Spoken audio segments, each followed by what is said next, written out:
नमस्कार दोस्तों, मैं दीपक उपाध्याय अधिवक्ता आप सबके बीच में मैं आज हत्या और बलात्कार के बारे में बताने जा रहा हूं। हत्या और बलात्कार की जो धाराएं पहले थी उसको अब नए कानून के तहत दूसरे धाराओं में शिफ्ट कर दिया गया है।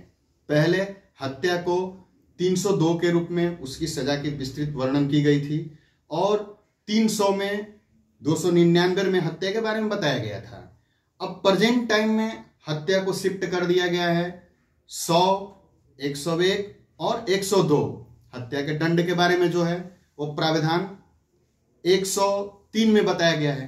ठीक उसी तरीके से बलात्कार को जो पहले महिलाओं के खिलाफ, जिसे रेप हम कहते हैं, रेप को 376 के धारा के रूप में हम जानते थे, लेकिन अभी फिलहाल उसको धारा 63 में, जो नए वाले कानून है भारतीय न्याय संहिता, उसमें 63 में शिफ्ट किया गया है।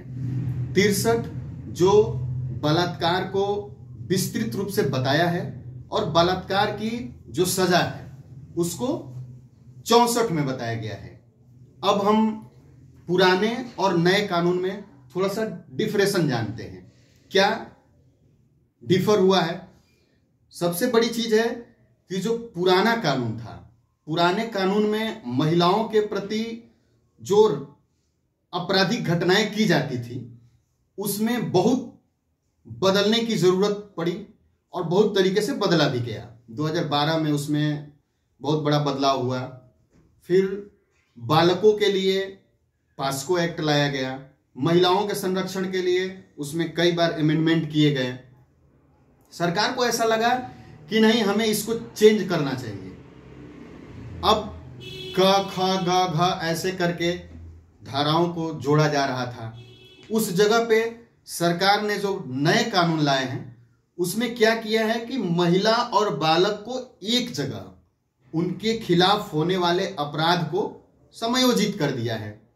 अब जो बालकों के खिलाफ अपराध होते थे और महिलाओं के खिलाफ जो अपराध होते थे उसको नए वाले कानून के अध्याय 5 में रख दिया है और इसको 63 से लेकर के 73 तक विस्तृत रूप से जो अलग अलग तरीके से महिलाओं के खिलाफ जो घटनाएं घटती हैं, जैसे हत्या कर दिया जाता है रेप करने के लिए, या फिर किसी महिला को इसलिए छेड़ा जाता है ताकि वो अट्रैक्टिव हो बलात्कार करने के लिए, या किसी बालक को इसलिए ऐसी बहकावे में, या बालकों को तो उनके एज के अकॉर्डिंग आदमी भोलेपन का नाजायज फायदा उठाता है, या उसके दिमागी लेवल के लिए मान करके, जैसे मानसिक चित्त विचित जिसको कहा जाता है, वैसी महिलाओं के साथ भी ऐसी घटनाएं हो रही। तो इन सारी चीजों को उसमें विस्तृत तरीके से समायोजित किया गया है। अब जो हमारे देश की प्रतिदिन व्यवस्था जो बदल रही है, इस व्यवस्था को देखते हुए सरकार को ऐसा लगा कि नहीं, इस पे हमको काम करना चाहिए, तो उसने नए कानून को लाया और सरकार ने एक नोटिफिकेशन भी जारी किया है कि इसको 1 जुलाई से पूरे देश में लागू भी किया जाएगा। तो ये जानना जरूरी है कि पहले रेप की घटना जो होती थी वो 376 में, धारा 376 के तहत केस FIR लॉज होता था, और अब इसको 63 धारा 63 भारतीय न्याय संहिता में FIR लॉज होगा, और 64 में उसको क्या पनिशमेंट मिलेगा। पनिशमेंट यानी कि कारावास, जिससे दंडित किया जाता है व्यक्ति, उसके बारे में बता दिया गया है।